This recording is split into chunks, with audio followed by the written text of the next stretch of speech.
Greetings, colleagues. It is 245th day of the heroic resistance of Ukraine. I'm Natalia Staroprava. We start our series of briefings at the Media Center Ukraine. The International Crimea Platform is happening in Zagreb these days. With us, we have Yevgeny Kravchuk, who is the chair of the Parliamentary Committee for Humanitarian Policy. So this year, the Crimean Platform is happening in Zagreb, Croatia, with the attendance of the international delegations of the world. What has prompted this decision? We can already say that the first parliamentary summit, the Crimean Platform, has already happened and has happened most successfully. It is the first time we hold it outside Ukraine, and we are grateful to the Croatian party for hosting the event. They welcomed the summit. We had 26 keynote speakers from the parliaments of the world. Some brought the speakers of the two chambers to the summit.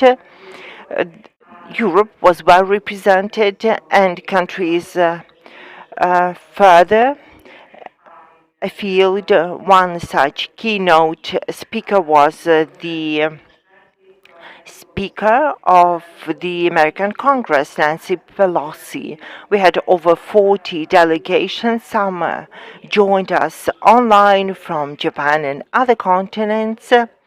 So this is yet another victory of the proactive diplomacy, as the format of the Crimea Platform was initiated last year at the initiative of the Ukrainian President Volodymyr Zelensky, as the topic of Crimea has been somewhat hushed up since 2014. There was no platform to discuss deoccupation and reintegration of Crimea. And now Crimean Platform happens at a number of levels. We had the Governmental Innovation Summit last year, then it was held online.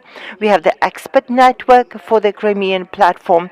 There are 4 focus areas, and there are 36 experts working dedicatedly on the issues of deoccupation, violation of human rights in Crimea. And now we have the parliamentary dimension, and we have hundreds of high-level allies across a number of countries of the world. And we agreed to set up an ongoing standing coordination center with the world parliaments to make the resolutions dedicated to Crimea. What makes it different from the Innovation Summit held last year was that we discussed Crimea in the context of the full-scale invasion, that Crimea has become a launch pad for the temporary occupation of other regions of Ukraine. The aggression started with Crimea, and Crimea has to be reunited with its Ukrainian family. There's no difference whether it's Crimea or occupied Kherson or Luhansk. This is Ukrainian land. It will never ever be recognized belonging to Russia. And Ukraine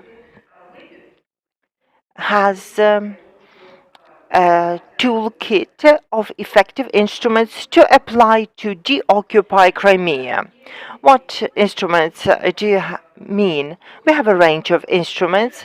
It would be very easy for it to be yet another goodwill sign, but we have our armed forces of Ukraine, and we have total faith in them.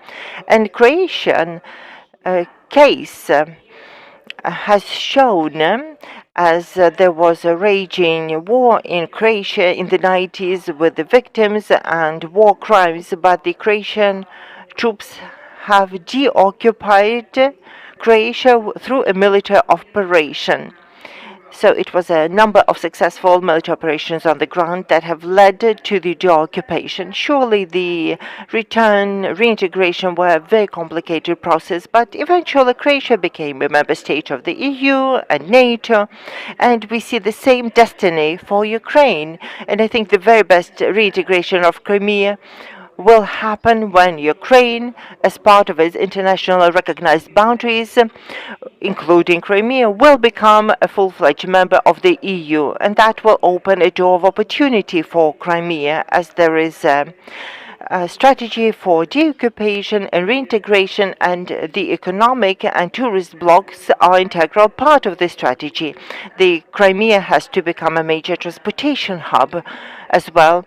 Now, there is no air connection with Crimea, and now there are sanctions placed on Russia, and the Crimean airfields are not used for civilian aviation. We have all agreed to hold the next summit of the Crimean platform next year, and we hope we will all convene in Bakhchisarai in Crimea. When you discussed the topics on the Crimean platform, you discussed the reintegration, deoccupation. So how will Crimea be rebuilt after its return to Ukraine? The Crimea will be part of the regions that will receive financial support for the recovery. And we have discussed the overall compensation mechanism to use the seized and forfeited assets belonging to the Russian Federation for the recovery, and also to invest in Crimea.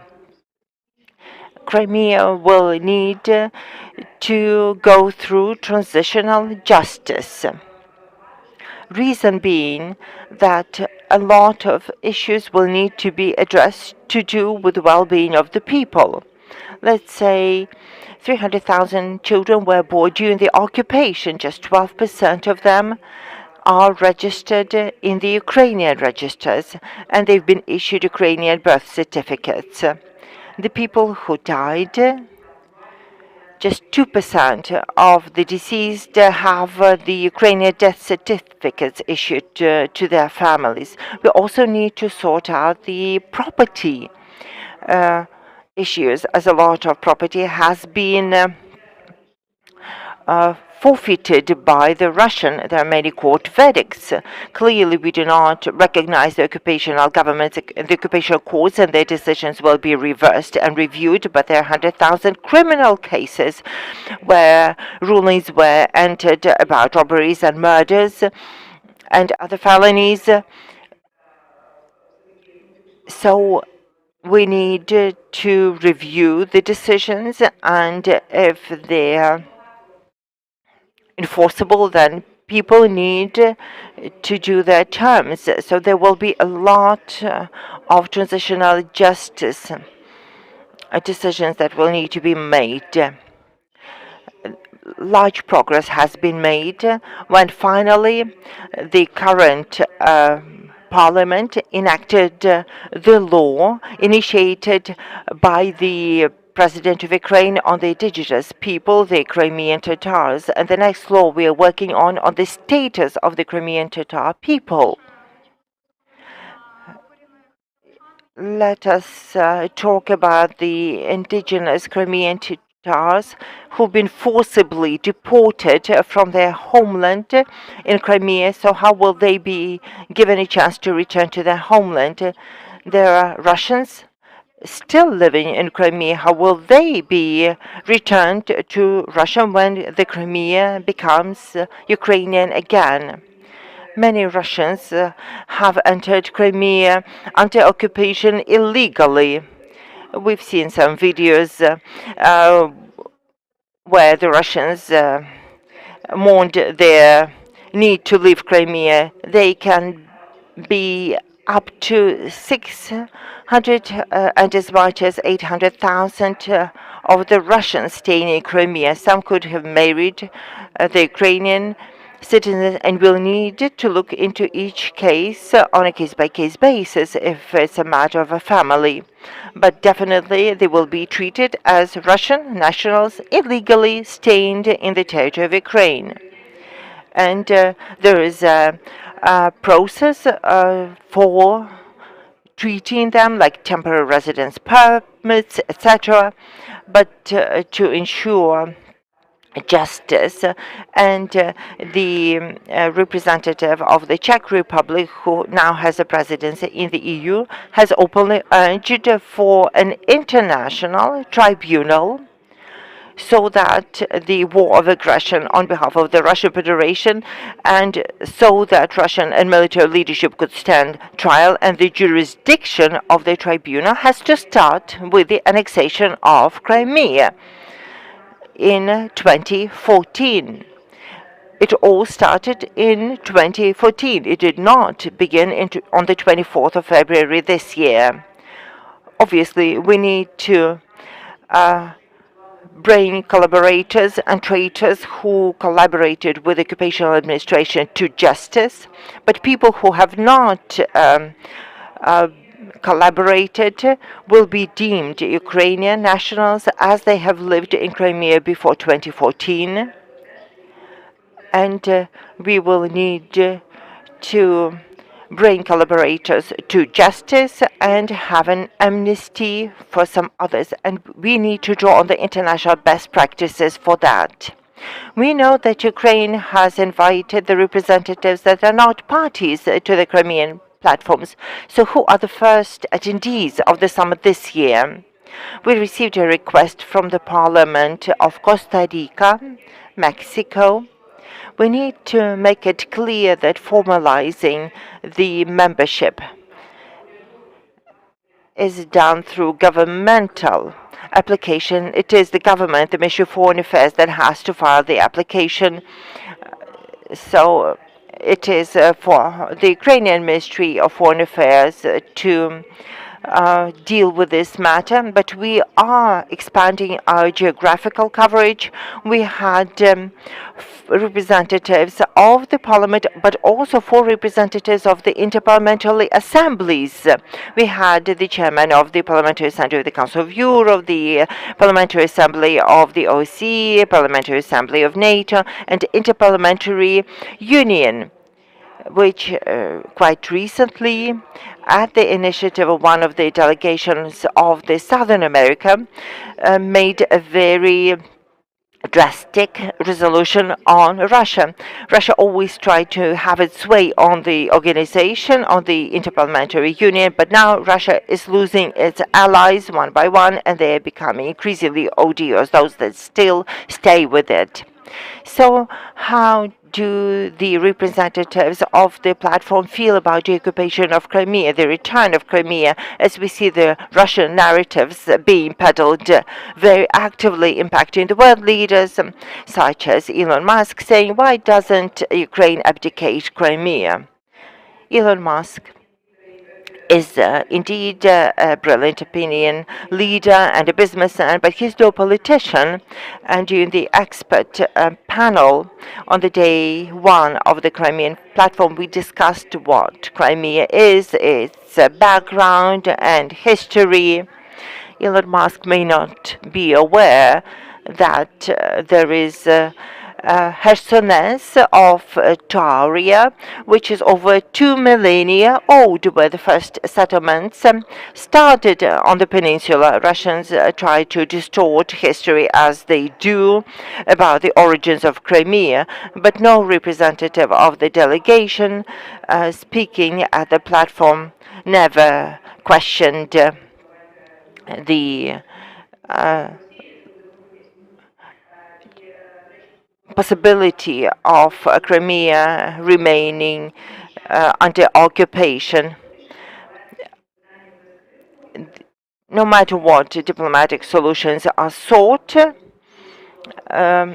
but all delegations were crystal clear that the international law has to be restored fully, and the international recognized territory of Ukraine has to be restored by 100% and not by any ratio.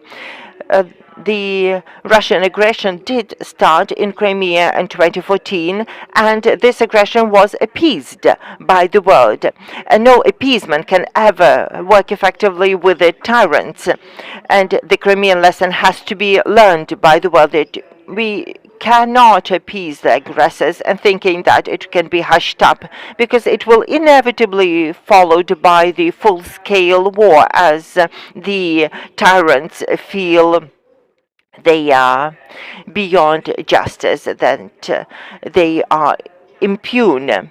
There was a statement made by the leads of delegations of the parliamentary summit where it was affirmed that the world community shall never recognize the territory belonging to Russia. It can only be back part of the Ukraine, and the sham referenda shall never be recognized in Crimea or anywhere else in Ukraine, and the world will continue to provide assistance to Ukraine in order to fully deoccupy the Ukrainian territory. Today is the last day of the Crimean platform. What outcomes can we look forward to? Yesterday was the last day of the summit, and we are discussing the outcomes. Today, the visit of the speakers of the parliament is still ongoing, of Ruslan Stefanchuk. He'll be addressing the summary in the Croatian parliament. So we have affirmed a most robust international democratic coalition, and the world countries shall never recognize the annexation of Crimea and stand with Ukraine to deoccupy the peninsula. And we need to strengthen our army capacities. We need to have the financial backing for the government to exercise its functions effectively. More sanctions need to be imposed, and I expect that the parliaments of the countries will make the resolutions to recognize Russia as terrorist state. A resolution on the creation of the International Tribunal, which was initiated with the inauguration of the Crimean platform, and this will strengthen our posture in the deoccupation of Crimea. We had Yevgeny Kravchuk, who is the chair of the Humanitarian Information Policy, with us. Thank you for this conversation. All the best. Glory to Ukraine, glory to our heroes, and we'll be back